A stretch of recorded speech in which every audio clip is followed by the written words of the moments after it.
As the year draws to a close, it's time once again to reflect on all the games we've played in 2018.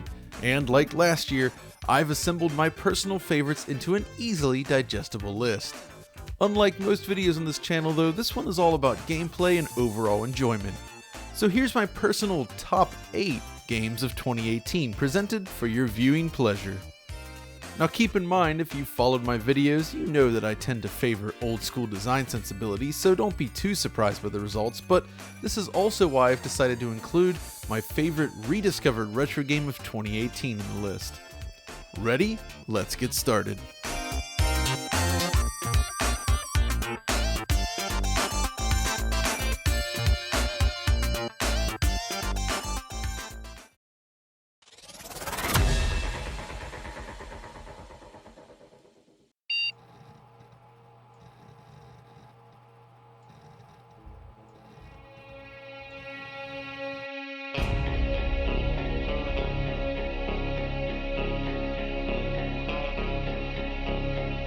With its nightmarish pixelated aesthetic and fast-paced action, it's clear that Dusk kneels at the altar of PC classics such as Doom, Quake, and Blood. But the look and feel only gets you so far. Plenty of other games, such as Strafe, have attempted to recreate the magic of a good 90s shooter, but they often fall flat. What sets Dusk apart from the pack is its level design. Sprawling stages packed with locked doors, keycards, and traps help build a satisfying sense of progression. Each stage peels like an orange, revealing more of itself as you push through. This combines with suitably fast and satisfying action. Enemies explode in a shower of chunky red pixels with excellent weapon feel. It's punchy and precise, and you'll have plenty of time to enjoy it since the screen is often packed with foes, which is another key element. Dusk is all about fluid movement. There's no hit scan enemies here. Every shot is a projectile which you can dodge. You need to keep moving while remaining aware of your dwindling health at all times. It's this careful mix of strategic positioning, high-speed movement, exploration-focused level design, and satisfying shooting that won me over. Then there's the visual and audio side of things. Dusk borrows heavily from the early polygonal shooter days of Quake, and while I don't feel the art direction is as successful as id Software's masterpiece, Dusk does feel like a stablemate.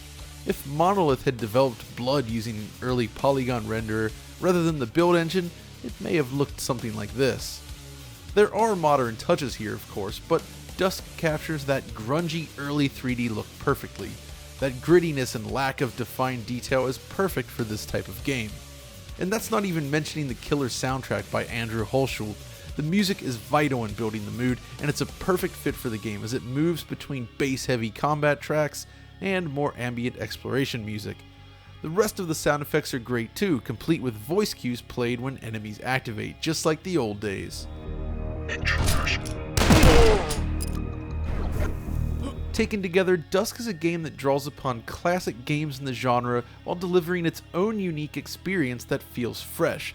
I had an absolute blast playing it, and that's why it's my number 8 game of the year.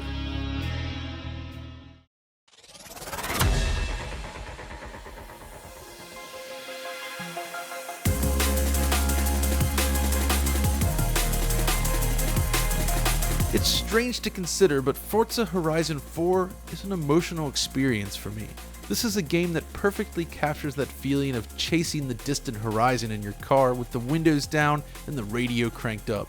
It's an experience that washes over you and leaves you smiling. When you achieve that perfect mix of tight handling, beautiful visuals, and an engaging soundscape, it's a powerful feeling. This impact on the senses is where Horizon excels most. And it's key in pulling off its open world design. You see, Horizon is divided up between proper events and general exploration, like many open world games. You're presented with a map packed with set events, but you spend a lot of time driving between them, which could become a problem. Without its captivating world and sensational driving, the downtime between events risks becoming boring as you rush to fill in your checklist, but the team at Playground managed to avoid this entirely. The joy of driving in Horizon 4 is real and it is wonderful. And so are the events. If the world and driving are the backbone, the events are the meat. There are a lot of races and special events to complete in Horizon 4, and they're uniformly well designed. There's a lot of variety, and many of the events feel like a love letter to racing games in general. While it's grounded in realistic handling, there's still an arcade spirit here that works. It's tight and enjoyable while capitalizing on the world and atmosphere to elevate the overall experience. Honestly, I'm reminded of games like SSX3 when playing this game. Horizon 4 provides that same ebb and flow between racing and exploration, while delivering a superb audio-visual experience. How could I not mention that, by the way? This is one of the best looking driving games ever made. With its gorgeous world, impressive weather effects, beautiful lighting, and detailed cars, it's a sight to behold, and on Xbox One X, it finally delivers 60 frames per second. It's superb. And all of it is enhanced by a killer soundtrack. When taken together, it's one heck of a racing game, which is why it comes in at number 7.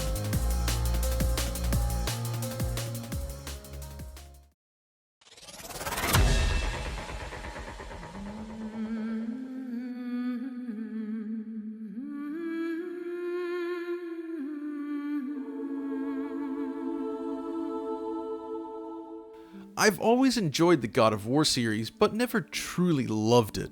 The action lacks a certain finesse and feels a tad weightless, but nevertheless, they're still entertaining and gorgeous games.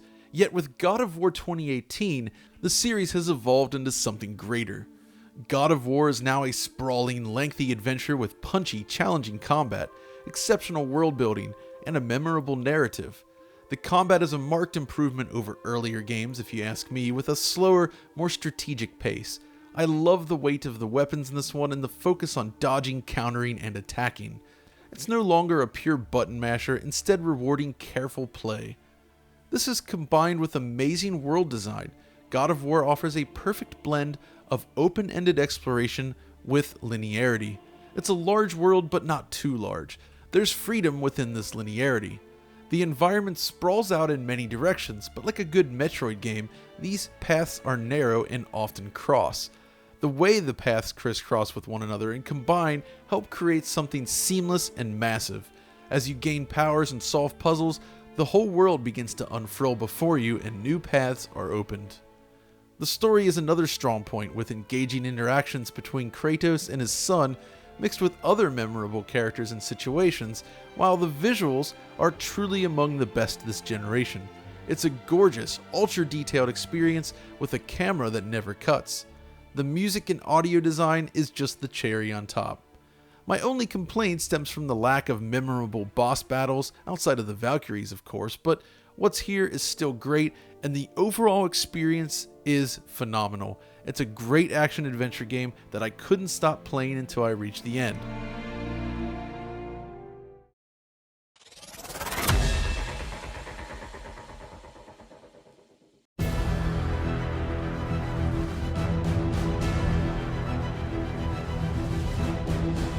Marvel's Spider-Man is a fantastic game from top to bottom. It combines superb mechanics, slick mission design, an engaging Spider-Man story, and a beautiful world to explore to create what I feel is one of the finest superhero games ever made.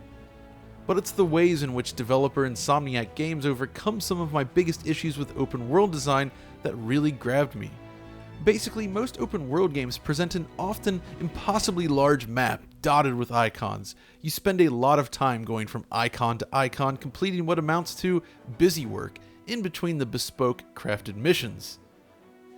You're often forced to engage with this stuff, and it can be remarkably tedious, especially during traversal.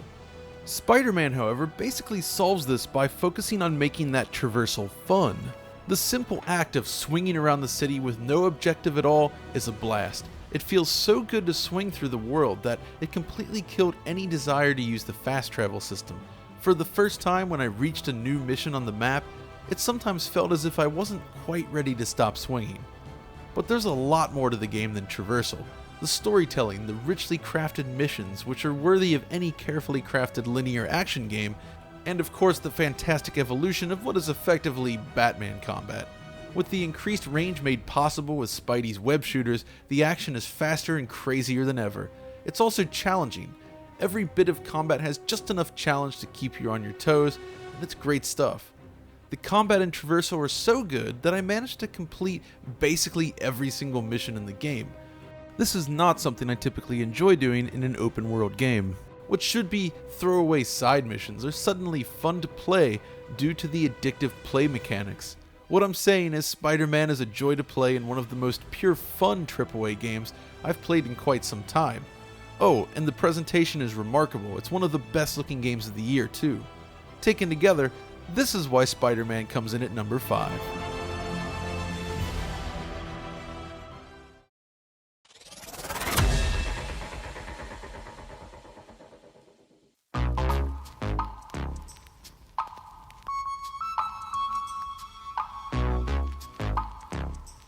Surprise! There's a VR game on my list, and what a game this is.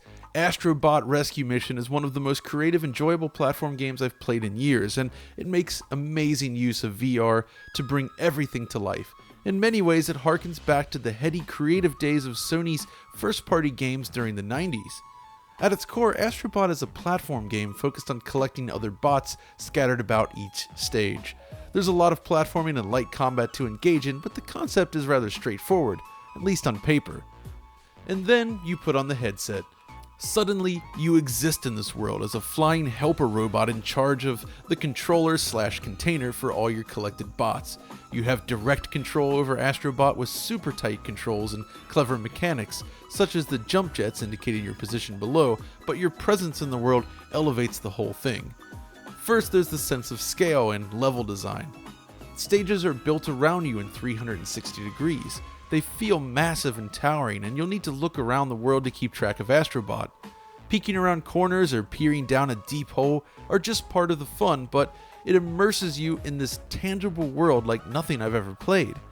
The game's VR nature also improves depth perception, allowing you to easily navigate narrow platforms and difficult sections in a way that would have been otherwise difficult.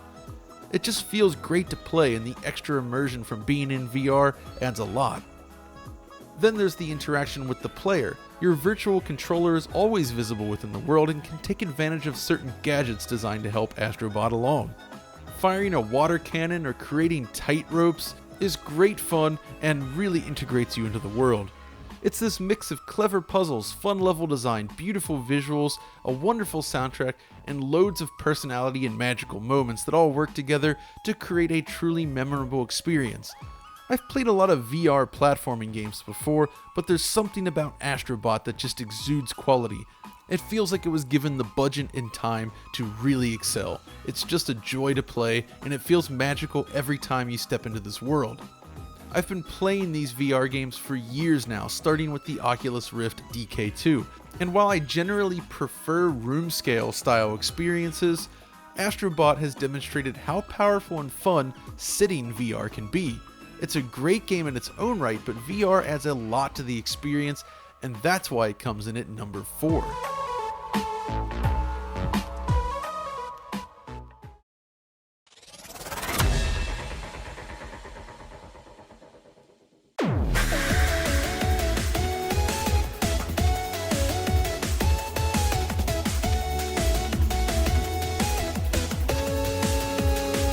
I never thought we'd see another truly great Mega Man game, but against all odds, Capcom has delivered, and then some.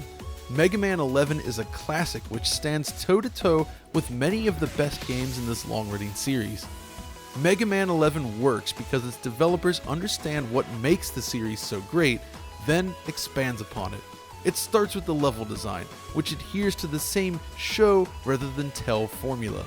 It's easy to understand the individual obstacles in each stage, but the challenge lies in putting it all together. It's incredibly satisfying to learn each stage and overcome these challenges. The core mechanics feel just right as well.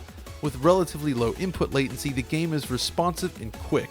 Every sub-weapon is useful during stages and boss fights alike, while improvements such as shortcut buttons for rush, the addition of the gear system, and the expansion to 16:9 widescreen further improve the experience.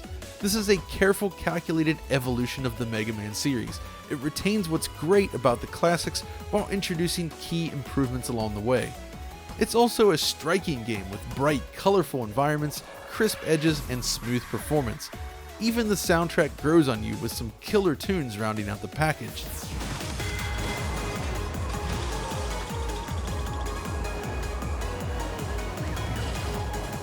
So what makes this game good enough to qualify it for the number 3 spot then?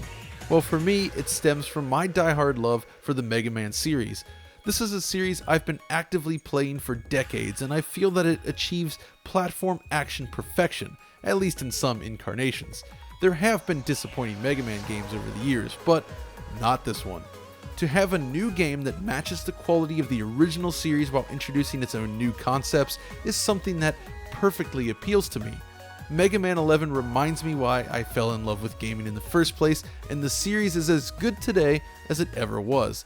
This is a triumphant return of one of my favorite series, which is why it comes in at number 3.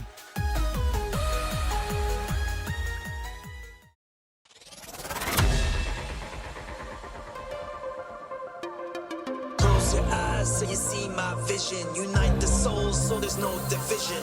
Look into the future, we see all seasons. Aiming for the top, but what's the reason? As I argued in my near 50-minute DF Retro Tetris Spectacular, I'm of the opinion that Tetris is a perfect game. It's a timeless puzzle classic that remains as engaging today as ever. But there have been so many variants over the years. Some are brilliant, others less so, but it's been years since Tetris has felt truly fresh. That changed with the release of Tetris Effect this year, a game which perfectly distills gameplay and presentation to their purest form. On the gameplay side, Tetris Effect plays by modern Tetris rules, but features a whole slew of additional modes and ways to enjoy it. It gets these basics right, which is important, but it's the presentation which elevates this experience to the next level. Tetsuya Mizuguchi and team have delivered a truly remarkable presentation, following in the footsteps of games like Rez, Luminous, and Child of Eden. While playing, you're laser focused on the game of Tetris, but around you, the music and lights rise and fall with each stage. The tempo of the game is based on this music, and as it picks up, the pieces fall faster and faster, while the lights buzzing around you become stronger. Half your brain is focused on execution, the other is caught up in the presentation. Suddenly, naming the game after a scientific observation begins to make sense. It really pulls you in. And that's really what this is all about. This is as pure as gaming as you can get, but it pulls on your emotions in just the right way as well. It's one of those games that I always walk away from with a smile. Truly a remarkable experience and one I won't soon forget, which is why it's number 2.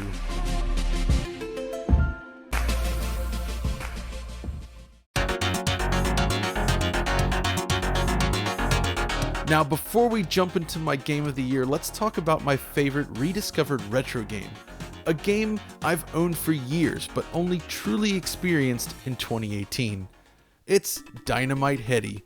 I've always enjoyed games made by Treasure, but for some reason, I never fully committed to Dynamite Headdy, and it seems that was a huge mistake. You see, this is one of the most creative, unique platform action games I think I've ever played.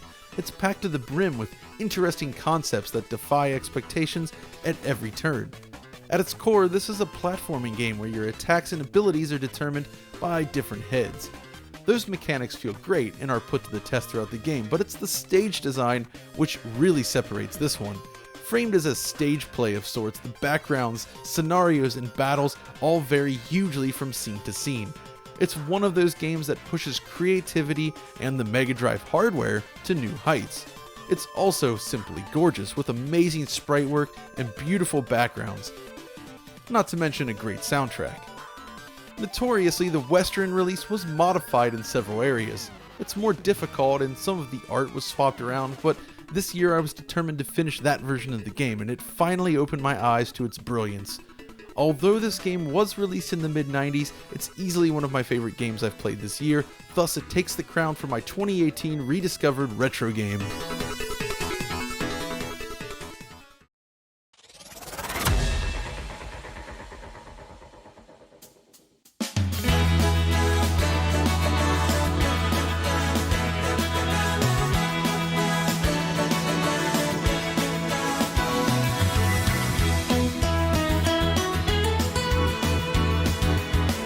After years in development, Monster Boy and the Cursed Kingdom finally arrived late this year, And it's a masterpiece.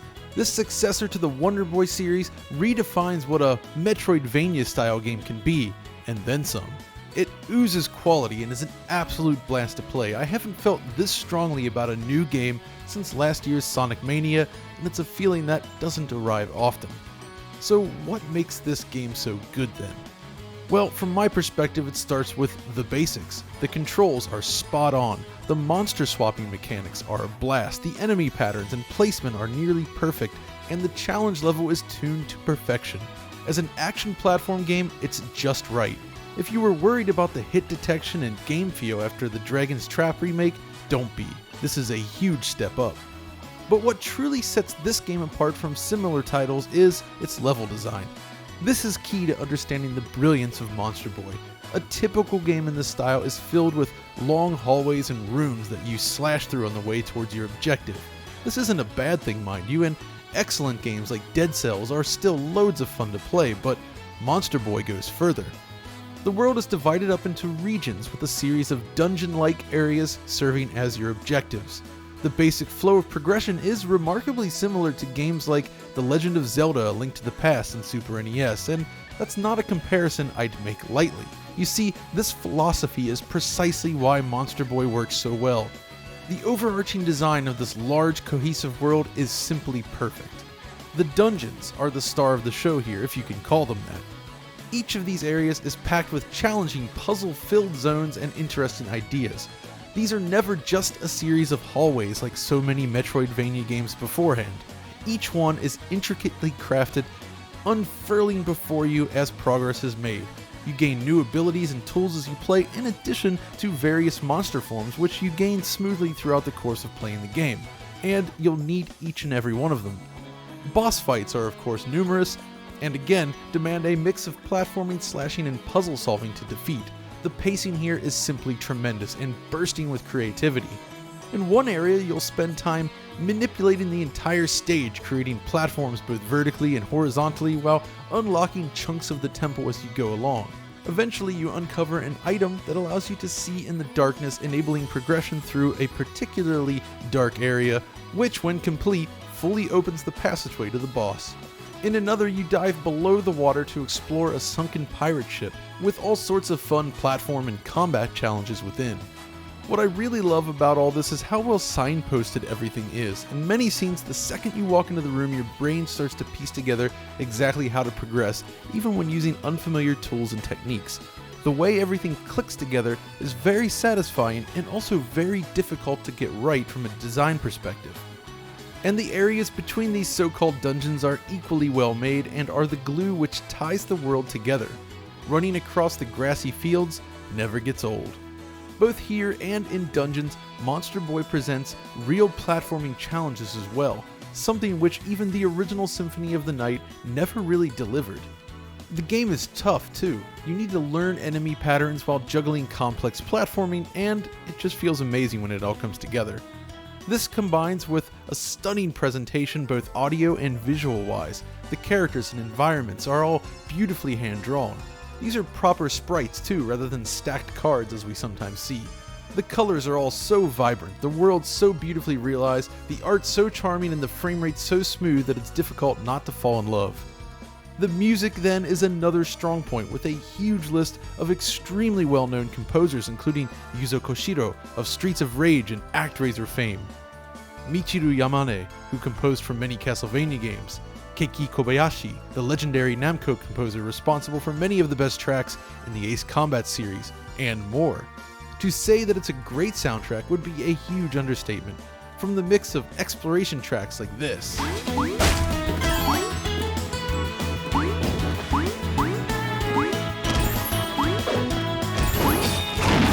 atmospheric melodies awaiting you in secret areas,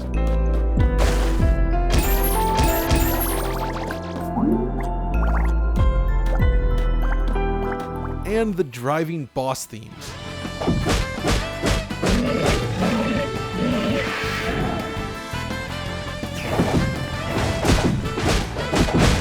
Everything is pitch perfect. What I'm trying to say here is that every element of this game is perfectly crafted. From the world-class level design, the perfectly tuned difficulty, Responsive controls, beautiful graphics, catchy soundtrack, and finely crafted world, this is a platform action game that stands tall next to the best games in the genre. It's the best Monster Boy / Monster World game to date, and one of my favorite games this generation. That a game clocking in at over 20 hours could be so full of variety without ever dragging is almost unbelievable. I can't thank the team at Game Atelier enough. Games like Monster Boy are exactly why I enjoy playing games, and that's why it's my 2018 Game of the Year. And there we have it, my personal favorite games of 2018.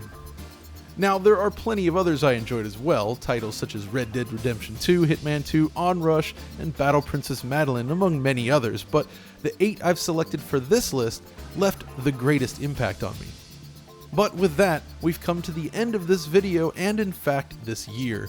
If you enjoyed this video though, be sure to like, subscribe, ring the notification bell, and follow me over on Twitter, and I'll see you in 2019.